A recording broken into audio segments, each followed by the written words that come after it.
ሱፊይነን እያላችሁ ወላኪን እንደዚህ አይነት አስቀያሚ ስራ የምትሰሩ ሰዎች ከስራችሁ ልትቆጠቡ ይገባል።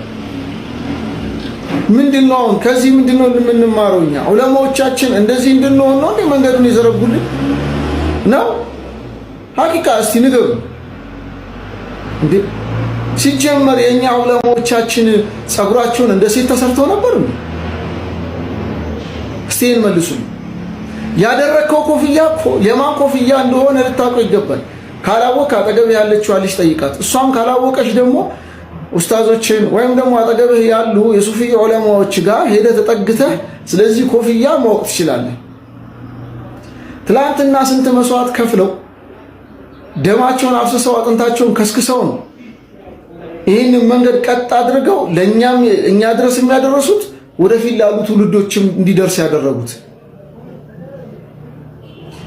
አንተ የሄድክበት ያለው መንገድ ስህተት ነው ወንድሜ። ሲጀመር ሱፊይነት ዴይ ቱ ዴይ ሞሊድ ላይ መቀመጥ፣ ዴይ ቱ ዴይ ሐድራ ማድረግ፣ ዴይ ቱ ዴይ መንዙማ ማለት አይደለም። ሱፊይነት ከዑለሞቻችን እንማር።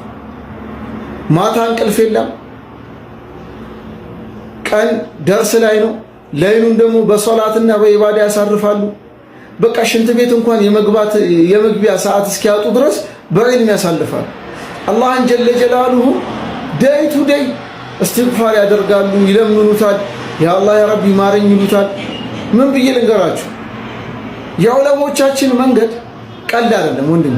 ሱፊይነት ማለት ዴሊ ሞሊድ ላይ በመቀመጥ ወይም ዴሊ መንዙማ በማለት ወይም ደግሞ ዴሊ ሐድራ ላይ በመቀመጥ አይደለም ወንድም። ዒልም ያስፈልጋል።